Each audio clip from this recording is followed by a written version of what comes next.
नमस्कार मेरे साथियों, नमस्कार सभी प्यारे बच्चों।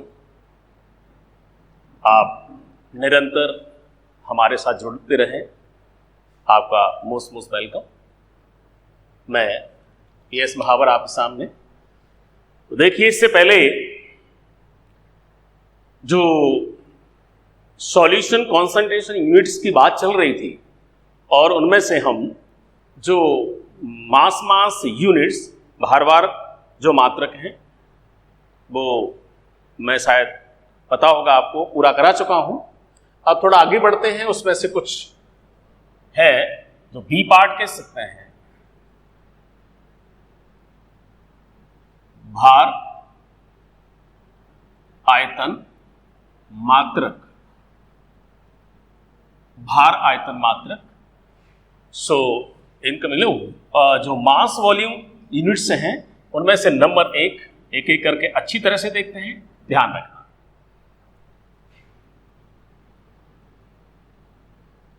भार आयतन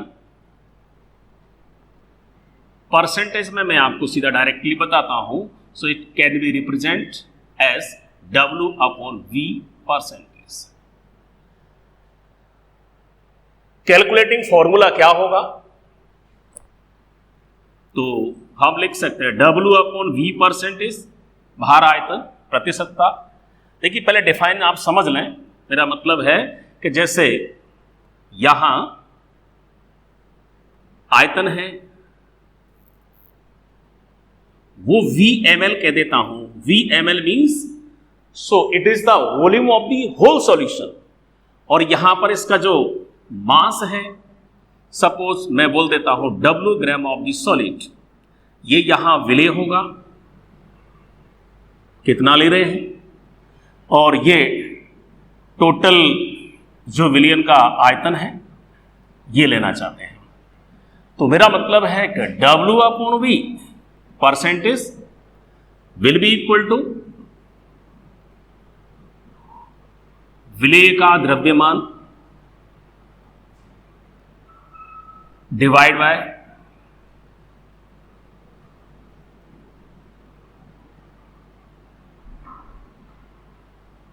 विलियन का आयतन मल्टीप्लाई बाय 100।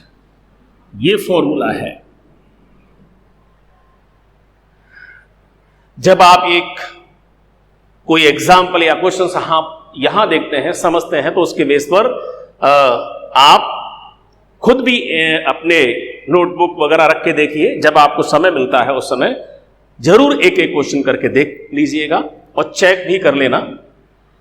देखिए यहां W/V परसेंटेज सबसे पहले आपको देखना है। ये हमारे अपने पास सॉल्यूशन है, कितना है और कितना सॉल्यूट है, कितना इसमें विलियन है। सपोज मैं बोलता हूं यहां विलियन का जो आयतन है वो 90 ml लिया हुआ है, मान लीजिए 90 ml। और विलेय की जो मात्रा है W ग्राम में, मान लीजिए कि उसकी मात्रा हमने बोल दी 5 ग्राम लिया है। तो आप क्या कह सकते हो, 5 grams of the any solute. Suppose मैं विलेय के मान लीजिए कि यूरिया, जैसे पीछे ले रहे, कुछ भी ले लो, नाम नहीं लिखा तो भी कोई बात नहीं है, मान लीजिए कि यूरिया है, ठीक है, ओके। तो 5 ग्राम यूरिया को आप मान लीजिए कि 90 ml जल ही है। ग्राम को घोलने के बाद तो भी जो विलियन का आयतन तो उतना ही रहेगा, 90 ml ही। तो आप विलियन भी कह सकते हैं, जल भी कह सकते हैं। तो जल का जो आयतन है वही विलियन का होगा, ये आपको याद रखना है, ठीक है। और अब आप कैलकुलेट करना चाहते हैं, कैलकुलेट करके देखिए। विलेय का द्रव्यमान, विलेय का यूरिया का द्रव्यमान कितना है 5, और विलियन का कुल आयतन कितना है। So volume of the whole solution is 90 ml, और 90 ml multiply by 100। So you can easily calculate it. So वैसे सिंपल है, आप भाग दे सकते हैं या तो डायरेक्ट इसको काट सकते, नहीं तो डायरेक्ट यूं देख लीजिए कितना होगा 50/9। तो आप कर सकते हैं, कितना चेक देखिए, कैलकुलेट कीजिए। 9 5 45 पॉइंट वापस वही आएगा 55। तो कितना हुआ, ये आपका आंसर है, आपकी समझ में आ गया होगा। तो कह सकते हैं डिफाइन करने के लिए क्या बोलोगे, किसी विलयन के कुल आयतन में, किसी विलयन के कुल आयतन में उपस्थित विलेय पदार्थ के भार भागों की संख्या को हम उस विलयन में उपस्थित विलेय पदार्थ की भार आयतन प्रतिशतता कहते हैं। एक बार वापस सुन लीजिए, विलयन के कुल आयतन में, विलयन के कुल आयतन में उपस्थित किसी विलेय पदार्थ के कुल भार भागों की संख्या को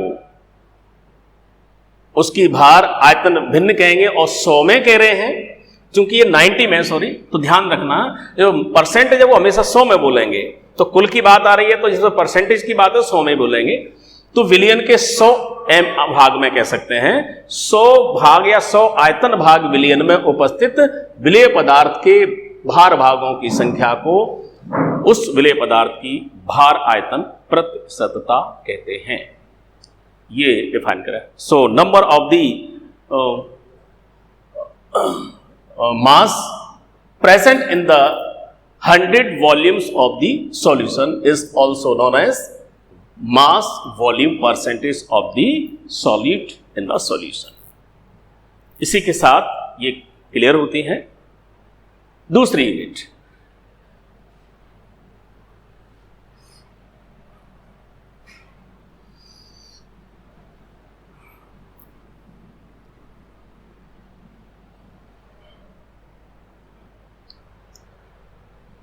नंबर 2,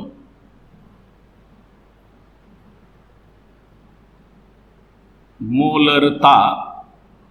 इसको हम कैपिटल M से रिप्रेजेंट करते हैं और उसका जो यूनिट होती है, मात्रक होता है, वो number of moles of the solution पर लीटर ऑफ द सॉल्यूशन, ये इसकी यूनिट है। हाँ जी, किस तरह से डिफाइन करते हैं, तो देखिए, मोलरता का सूत्र क्या है, उसके आधार पर मोलरता इक्वल टू विलेय की मोल संख्या is equal to 1000 divide by विलयन का आयतन, और जब विलयन का आयतन 1000 का मल्टीप्लाई कर रहे हैं तो यहां ml में लेना पड़ता है। अगर आप इसको लीटर में रिप्रेजेंट करते हैं तो हम 1000 का मल्टीप्लाई नहीं करेंगे। ये सिंपल सी बात है, नॉर्मल सी, आप सभी जानते हैं। देखिए, अगर आप मात्रक पर थोड़ा सा फोकस करते हैं तो यू कैन एक्सप्लेन इजीली। यहां पर लीटर है तो समझ जाइए, इसी मात्रक याद है तो आप इसकी डिफाइन बना सकते हैं। अगर आपको डिफाइन है तो उसका मात्रक भी आप रिप्रेजेंट कर सकते हैं। सो अगर हम इसको डिफाइन करना चाहते हैं तो 1 लीटर ऑफ द सॉल्यूशन और 1000 ml, बात देखिए ना, तो 1 लीटर ऑफ द सॉल्यूशन, याद रखना है, not the solvent. So in 1 litre of the solution number of moles of the solute, क्या मोल संख्या कितने हैं, किसमें, कितने में, किसी विलेय पदार्थ की कितनी मोल संख्या है, वो भी कितने में, 1 लीटर विलयन। तो simply you can define it, 1 litre, 1 litre विलयन में उपस्थित किसी विलेय पदार्थ के मोल संख्या को, ग्राम मोल संख्या को, कैसे भी आप कहें, कि मोल संख्या को हम उस विलयन की मोलरता कहते हैं। ये इसकी डिफाइन है। जब आप फुर्सत में चाहो किसी भी तरह से आप इसको नोट कर सकते हैं, आपको पता है किस तरह से आप कर सकते हैं, वैसे नोट्स आपके साथ में है। आप कैसे कैलकुलेट करोगे, ये आपके पास फॉर्मूला है। एक एग्जाम्पल है, उसको अच्छी तरह से देखना, आप खुद भी करके देखना है। सपोज मैं सिंपल ही दे रहा हूं आपको उसको करने के लिए। मान लीजिए इसमें वही 90 ml जल लेकर और इसमें वही 5 ग्राम यूरिया घोल देते हैं, विलेन बन के तैयार है। जब सॉल्यूट मास में रिप्रेजेंट हो, सॉल्वेंट वॉल्यूम में है, तो टोटल जो सॉल्यूशन होगा वो भी कितना होगा, यहां पर याद रखें ये 90 ml जल है, वो ही विलेन का भी आयतन होगा। या यूं कह सकते हैं कि यहां पर जो सॉल्यूशन का वॉल्यूम है वो 90 ml जल में घुल करके जो विलेन बनाया है, उस जली विलेन का आयतन भी यहां 90 है। यहां दोनों एक ही है। देखिए, आपको मालूम है कि हमें यहां पर सबसे पहले किसी विलेय पदार्थ की मोल संख्या ज्ञात करनी है। वो विलेय पदार्थ अकॉर्डिंग टू दिस क्वेश्चन, वो सॉल्यूट क्या है, विलेय पदार्थ क्या है। तो सबसे पहले हम क्या करें, यूरिया की मोल संख्या ज्ञात कर सकते हैं। यूरिया की मोल संख्या कैलकुलेट कर सकते हैं। इसको कैलकुलेट करने के लिए फॉर्मूला आपको याद है, यूरिया का द्रव्यमान एंड डिवाइड बाय यूरिया का अणुभार। आप जब वीडियो देख रहे होते हैं तो आप भी अपना कैलकुलेटर लेकर के चेक कर सकते हैं। यूरिया का द्रव्यमान कितना है, 5 है। यूरिया का अणुभार आपको मालूम ही है कितना होता है, 60। इससे पहले भी हम बात कर चुके हैं। तो 5/60 इसको कैलकुलेट करोगे, या आपके हाथ में सब कुछ डिवाइसेस हैं, तो आप इजीली कैलकुलेट कर सकते हैं। और आप करके देखोगे तो मुझे लगता है कि कितना, एक बार चेक करके देख लीजिए, 0.0833 ये वैल्यूज आएगी। ठीक है, आगे हमने यूरिया की मोल संख्या कैलकुलेट कर ली है, और अब हम कैलकुलेट करना चाहते हैं मोलरता, मोलरिटी। बिल्कुल सारी वैल्यूज पुट कर दीजिए। विलेय की मोल संख्या कितनी है, 0.0833 मल्टीप्लाई बाय 1000 क्यों नोट कर रहे हैं कि आपने पास जो सॉल्यूशन है उस विलेन का आयतन कितना है, 90 ml। 90 ml of the solution. आप इसको कैलकुलेट करके देख लीजिए एक बार, इजीली कर सकते हैं। वैसे तो खैर ऐसी कोई मशीनों की जरूरत नहीं पड़ती है। आप देखो 100 है तो सिंपल सा क्या उतना होगा, 8.33 हो गया, और ये 9 से डिवाइड करना है। कहाँ इसमें परेशानी आ रही है, मुझे लग रहा है इजीली कोई कैलकुलेटर की ऐसी जरूरत नहीं पड़ेगी। कितना हो गया, 9 9 जा 81 दो बचे तो कितना हो रहा है, 9.2 समथिंग। एक सेकेंड, सॉरी, हाँ ये डेसिमल है, वो यहाँ आएगा डेसिमल। 9 9 जा 81 और कितना 2 23, 9 2 जा 18, अगेन कुछ आए, कितना आएगा 18 + 2 5 और 5 3 53, तो 9 5 जा कितना हो जाएगा, 9 5 जा 45, अप्रॉक्स इतनी आएगी। कितना, 100 मोल पर लीटर। तो क्या बात समझ में आती है आपके में, कोई दिक्कत नहीं, वो ऐसा नहीं है। क्या बात समझ में आती है, मेरा मतलब था कि मोलरता नंबर 1। 2-3 बात याद रखें आप, ये काफी इंपॉर्टेंट है। मोलरिटी है, मैं पहले भी जिक्र कर चुका हूं, मोलरिटी है, मोलैलिटी है और normality. These are the 3 units, very very important for numerical purpose in board exams and the also competitive exams. तो आप जैसे मोलरिटी है तो आपको ध्यान रखना है कि नंबर 1, छोटी छोटी बातें हैं, बड़े काम की होती हैं। तो नंबर 1, मोलरता है क्या, उसको डिफाइन क्या कर रहे हैं। डिफाइन में की दिक्कत है, प्रॉब्लम है, तो आप उसका यूनिट मात्रक पे याद रखिए। ये अपने आप में यूनिट्स होती, मात्रक होते हैं। आपने कई बार एग्जाम में देखा, ये भी काम की छोटी सी मिस्टेक ना हो जाए इसमें, तो याद डिफाइन आपको आनी चाहिए अच्छी तरह से। उसकी यूनिट मालूम होनी चाहिए, और यूनिट मालूम होने के बाद आप एक सिंपल सा फॉर्मूला, क्योंकि वो सिंपली हम इंडिकेट कर सकते हैं क्या है मोल संख्या के रेस्पेक्ट में या ऐसे जैसे भी हो, तो ये थर्ड आपका फॉर्मूला। और अगर 3 बातें आपको याद हैं तो इजीली आप सारी वैल्यूज को पुट करके देखिए, बस इस तरह से आप मोलरिटी को कैलकुलेट कर सकते हैं, डिफाइन कर सकते हैं। तो इसी के साथ molarity complete.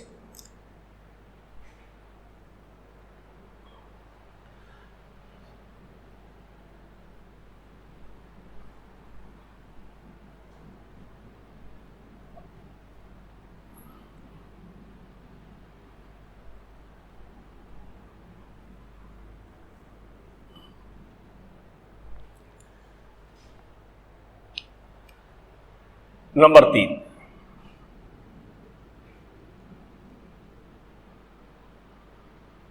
नॉर्मलता represented by capital N।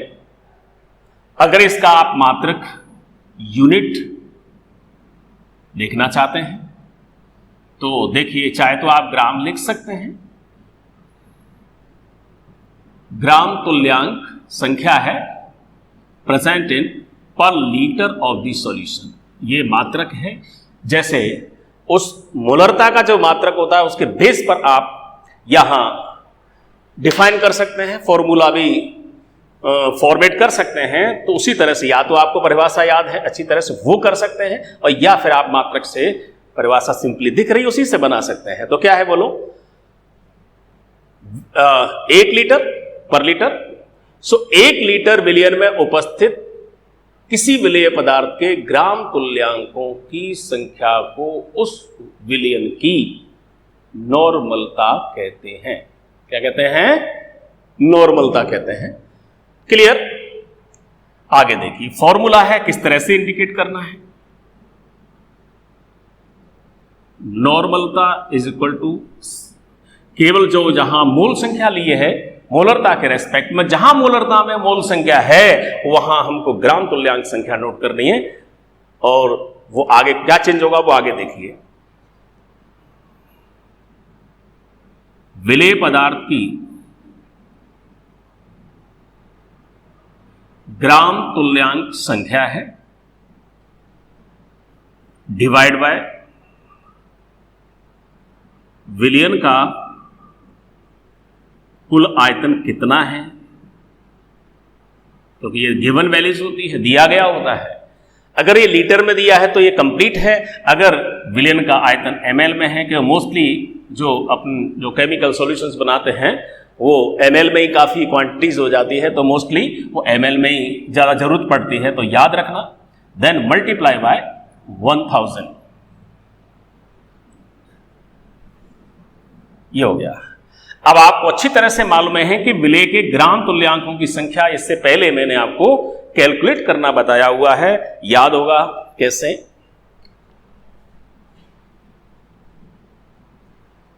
ग्राम तुल्यांक संख्या इज इक्वल टू विलेय का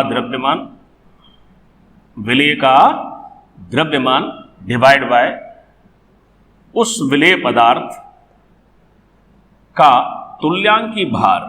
और तुल्यांकी भार आपको याद होगा, मैंने आपको कैलकुलेट करना पहले ही बताया है। जब आपको जरूरत पड़ रही है तो आपको अच्छी तरह से याद भी रहना चाहिए, ठीक है। तुल्यांकी भार किस किस के लिए जरूरत पड़ सकती है? फॉर एसिड, अम्ल का तुल्यांकी भार किस तरह से कैलकुलेट करते हैं, फॉर बेस, क्षार के लिए, और फॉर एनी सॉल्ट। तो इस टाइप से आपको किसी एसिड का तुल्यांकी भार, किसी बेस का तुल्यांकी भार और किसी सॉल्ट का तुल्यांकी भार किस तरह से कैलकुलेट करते हैं, आपसे अच्छी तरह से आना चाहिए, ठीक है। अब इस पर आधारित एक प्रश्न देखिए तो आपकी समझ में मुझे लगता है कि काफी अच्छी तरह से आएगा। क्वेश्चन फॉर एग्जाम्पल, सपोज मैं उसी तरह से फिक्स अमाउंट ले करके चल रहा हूं, यहां थोड़ा सा हम चेंज करते हैं। क्या चेंज करते हैं देखिए, यहां मैं बोलता हूं कि वो जो सॉल्यूशन का वॉल्यूम है वही है 90 ml जली विलयन लेते हैं, मतलब जल लेकर के उसका विलयन बना रहे हैं, जली विलयन है, तो विलयन का टोटल वॉल्यूम हो गया है आपका। इसमें 5 ग्राम्स हम क्या मिलाना चाहते हैं, देखिए 5 ग्राम्स H2SO4 है, और H2SO4 है इसका मतलब ये एसिड है, अम्ल है, और किसी H2SO4 एसिड है तो इसकी जरूरत पड़ी, और अम्ल का तुल्यांकी भार, जब तुल्यांकों की संख्या हम निकालना चाहेंगे तो हमें तुल्यांकी भार की जरूरत पड़ेगी, और अम्ल का तुल्यांकी भार कैसे निकालते हैं मुझे लगता है कि याद होगा। क्या?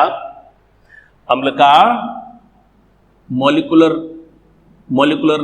वेट अर्थात अणु भार डिवाइड बाय अम्ल की क्षारकता, और अम्ल की क्षारकता क्या होती है ये भी मालूम है कि H2SO4 को कितने H पॉजिटिव आयन प्रोड्यूस करता है, 2, तो कितनी हुई इसकी H2SO4 की क्षारकता 2। मेरा मतलब है कि मैं आपको यहां ये कह सकते हैं कि H2SO4 की जो तुल्यांक संख्या है, ग्राम तुल्यांक संख्या है, या पहले उसका चलो तुल्यांकी भार निकाल देते हैं, उसका तुल्यांकी भार कितना है ये चेक करो।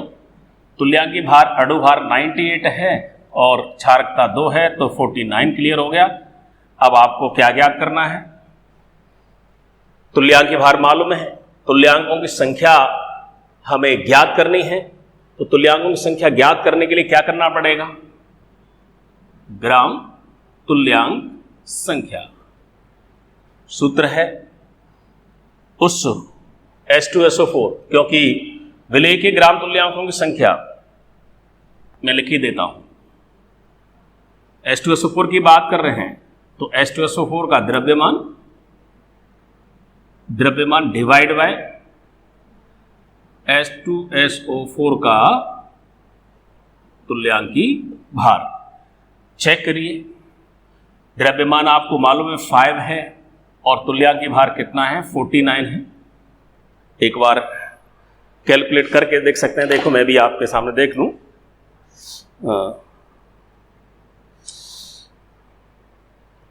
वैसे तो खैर सिंपली हो जाएगा, ऐसा कोई बात नहीं है। सो 5 डिवाइड बाय 49,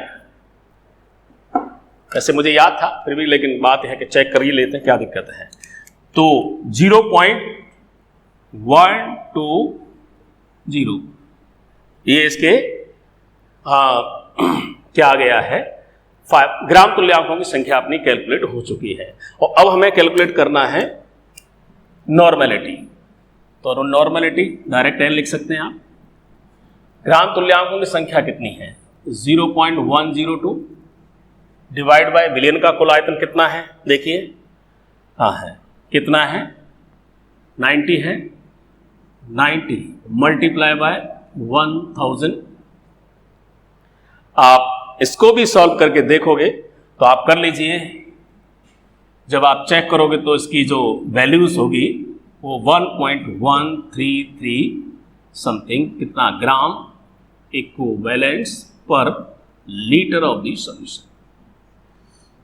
एक बार आप देखिए वैल्यूज हैं, आप चेक कर सकते हैं, क्योंकि ऐसा नहीं है कि लिख दिया है, बट मेरे को पता है कि इस तरह यही आंसर आएगा, और आप एक बार चेक कर लीजिए। तो इसी के साथ जो भार आयतन मात्रक है उनमें से 3rd यूनिट इंपोर्टेंट यूनिट है, नॉर्मेलिटी है। कैसे कैलकुलेट करोगे आप इसको चेक कर सकते हैं, देख सकते हैं। तो इसी के साथ 3rd यूनिट आपकी कंप्लीट होती है। और अब आगे मैं इसके बाद जो भार आयतन मात्रक है इसमें 3rd है वॉल्यूम यूनिट्स, आयतन मात्रक, मैं उसमें से इस तरह के कराता हूं जो कभी कभी पूछ सकते हैं। देखिए इसके साथ में एक 4th मैंने नाम भी बताया होगा, फॉर्मलता है, तो ये हम विस्तार से अच्छी तरह से देखते हैं, कभी कभी पूछ लिया जाता है। केवल मोलरता को जब अगर हम फॉर्मलता में रिप्रेजेंट करें, यूं मान लीजिए, तो खास तौर से मैंने कहा होगा कि जहां किसी विलेय पदार्थ का संगुणन वियोजन होने की संभावना होती है, खास तौर से जो आयनिक कंपाउंड्स होते हैं, आयनिक जो क्रिस्टल्स होते हैं, NaCl जो भी है, सोडियम क्लोराइड, कैल्शियम सल्फेट के जो भी ये सारे हैं आयनिक कंपाउंड्स आप जानते हैं, उनके लिए हम फॉर्मेलिटी का प्रयोग करते हैं क्योंकि वहां जो अणु नहीं होता है तो अणुभार के स्थान पर हम सूत्रभार का प्रयोग करेंगे, बाकी तरीका वही है। ठीक है, जहां हम ग्राम तुल्यांकों की ग्राम मूलों की संख्या की बात करते हैं, वहां ग्राम सूत्र भारों की संख्या हो जाएगी। वो सिंपल है, ऐसी कोई बात नहीं है, किया है।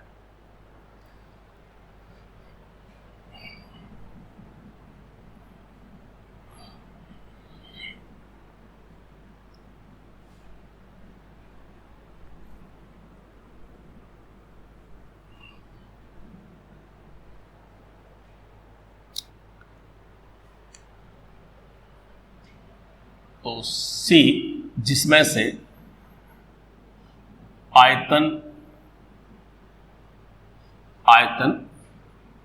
मात्रक, तो ऐसी कोई इसमें से खास नहीं है, दो ही है। जहां फ्रैक्शन और परसेंटेज, तो फ्रैक्शन और परसेंटेज का मतलब आप समझते हैं, वैसे मैं यूं ही बता दूं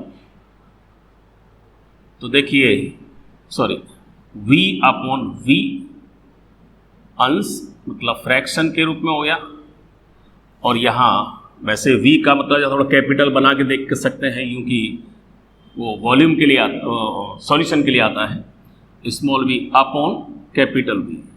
सो परसेंटेज, तो दोनों का क्या मतलब है, what is mean by fraction in unit parts और परसेंटेज इन 100 पार्ट्स, बस दोनों ही बातें हैं।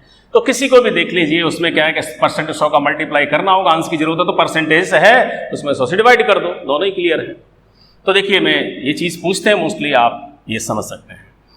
तो किसी भी सॉल्यूशन के लिए वॉल्यूम परसेंट अगर आपको कैलकुलेट करना है, ठीक है, डिफाइन से कर सकते हैं। किसी विलियन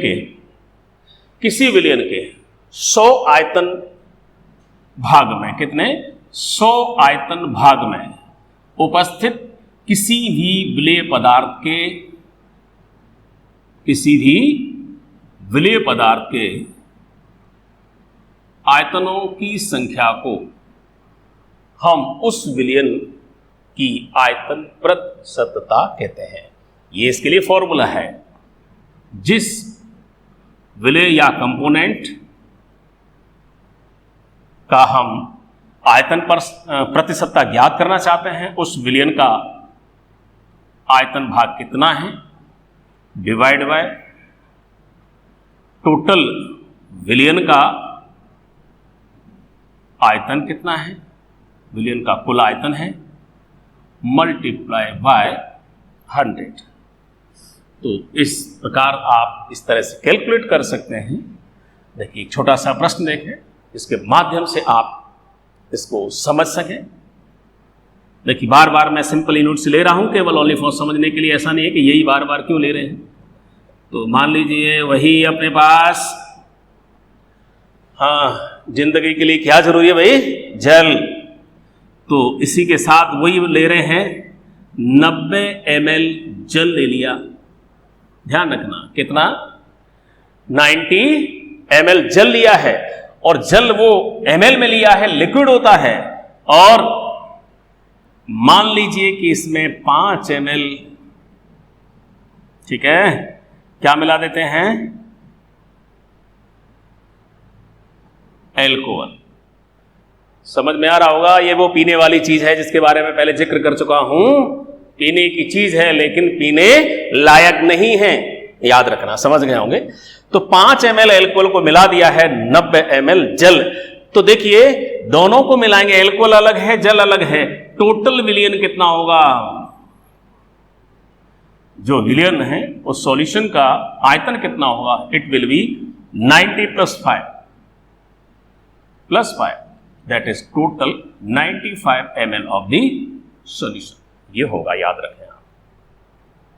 अब हम ये कैलकुलेट करना चाहते हैं, V upon V percentage will be equal to, विलय का आयतन कितना है, विलय का वॉल्यूम कितना है, 5 है, देख रहे हैं, divide by 95 multiply by 100, approx value आएगी 5.2631 जो भी है। एक बार इस तरह से आइडिया है, बाकी चेक कर सकते हैं। 5.2631 ऐसे परसेंटेज का मतलब होता है यहाँ केवल 2 डिजिट तक ही काफ़ी होता है, जरूरत नहीं होती है। अप्रॉक्स नहीं आएगी, 5.26%। तो इस तरह से हम किसी भी गिवन सॉल्यूशन में किसी भी उसके घटक की आयतन प्रतिशतता अथवा आयतन अंश ज्ञात कर सकते हैं।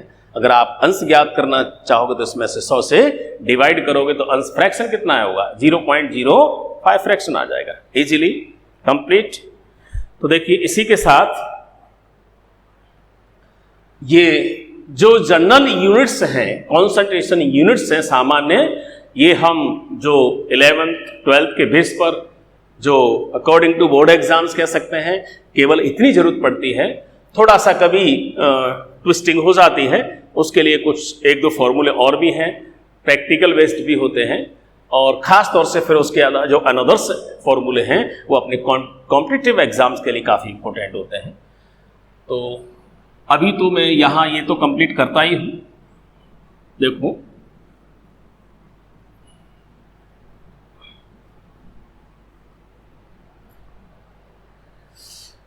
यहाँ मैं कुछ 2-4 आपको फॉर्मूले और बताने की कोशिश करूंगा। अदर्स हैं, अदर्स कह सकते हैं, ठीक है, जो रिलेशंस बेस्ड होते हैं। जैसे कभी कभी क्या होता है कि जहां नॉर्मलता की बात कर रहे हैं, फॉर्मलता की बात कर रहे हैं, भार आयतन भिन्न, मोल परसेंटेज मोल भिन्न, या जो भी आयतन परसेंटेज, मोलरता, नॉर्मलता, इस तरह की बात करते हैं। कभी कभी जब बात आती है रिलेशन के बेस पर, एक चीज दी है दूसरी चीज पूछनी है। जैसे किसी विलयन की नॉर्मलता दी हो, मोलरता पूछी जाए, या मोलरता दी गई हो और नॉर्मलता पूछी जाए, एक यूनिट की वैल्यू दे रही है और दूसरी यूनिट की वैल्यू कैलकुलेट करनी है, तो हम how can we calculate both the units with the help of the others. तो दोनों में हम एक रिलेशन देखना चाहेंगे, संबंध के आधार पर हम कह सकते हैं, वेरी सिंपल, ठीक है। तो देखिए आपको भूलने का डर है, ऐसा लगे तो मैं थोड़ा सा एक सिंपल शब्द से याद कराने की कोशिश करूंगा। याद रखना, ये बहुत सिंपल वर्ड है, सबको याद कर सकते हैं। न मान, मुझे लगता है कि किसी को याद करने में तकलीफ ना होगी। क्या है? न मान, नमन करते हैं, किसी को नमस्कार नमन करना है। पहले ना से बनाओ कैपिटल एन, मां से बनाओ एम, और इस द्वारा आ गया तो बड़ी एन पहले आ गई, छोटी एन बाद में कर दो। सिंपल है। यहां इक्वल टू लगा दो, यहां मल्टीप्लाई हो ही गया है। ये इस तरह से एक सूत्र बना सकते हैं अगर आप ध्यान में, वेरी सिंपल है। सोते सोते जागते जागते कैसे भी, ठीक है, आधे सोते आधे जागते भी याद कर सकते हैं, मुझे विश्वास है, मुझे भरोसा है। तो न मन, क्लियर है ना? फॉर्मूला सेट होगा। कैपिटल एन आपको मालूम है पीछे क्या होता है?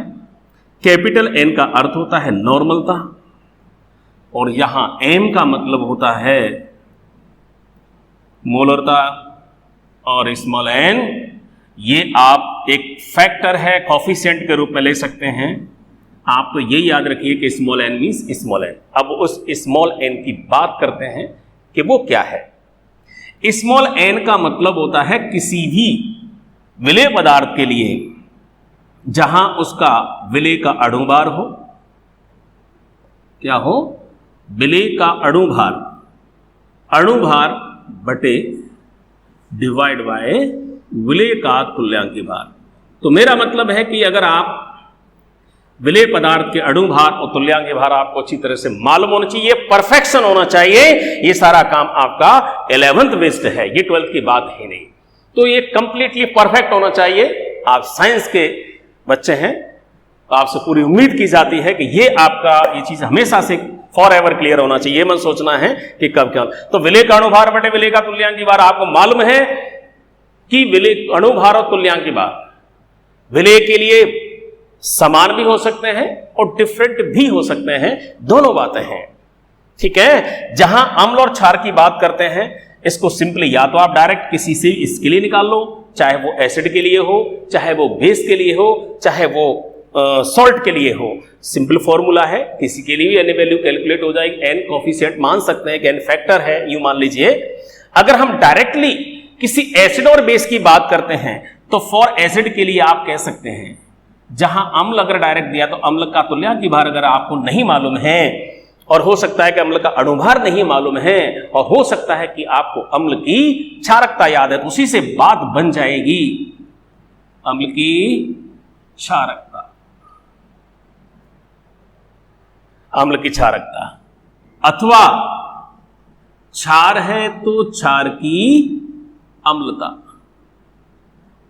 तो ये चीज आपको अच्छी तरह से याद होती है। ये भी आपका बेसिक जो कॉन्सेप्ट होता है 11th बेस्ड, वो आप सब क्लियर है, तो इनकी जरूरत है वो आपको याद रखनी है।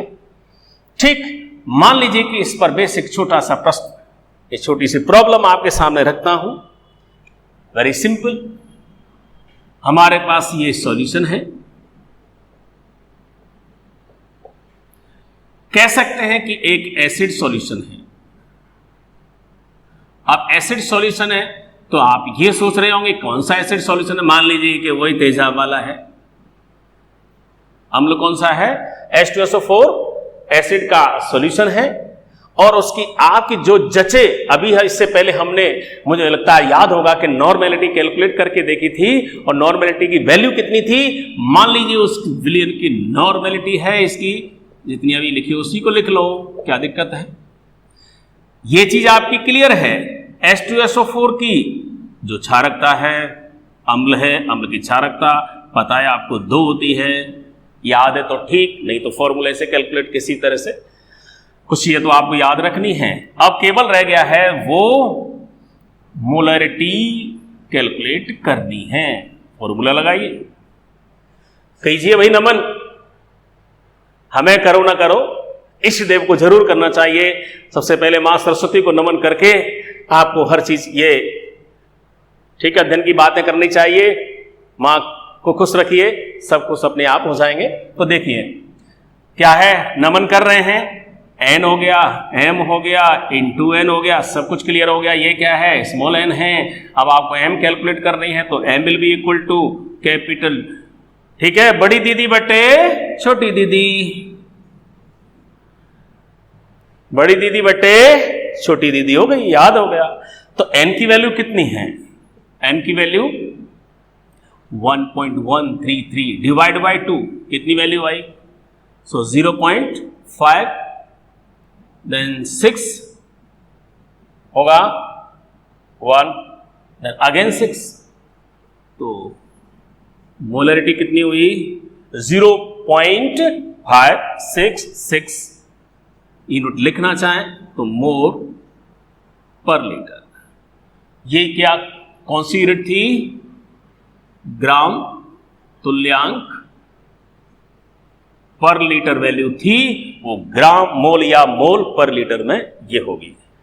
तो इस तरह से हम किसी अम्ल के लिए अगर उसकी नॉर्मलता का मान दिया हुआ है तो मोलरता ज्ञात कर सकते हैं, और मोलरता का मान यदि दिया हो तो नॉर्मलता ज्ञात कर सकते हैं। ठीक उसी तरह से क्षार के लिए उसकी मोलरता दी गई है तो नॉर्मलता ज्ञात कर सकते हैं। नॉर्मलता का मान दिया है तो मोलरता ज्ञात कर सकते हैं। जहां अम्ल की क्षारकता की बात कर रहे थे उसके स्थान पर क्षार की अम्लता का प्रयोग करेंगे। It's clear?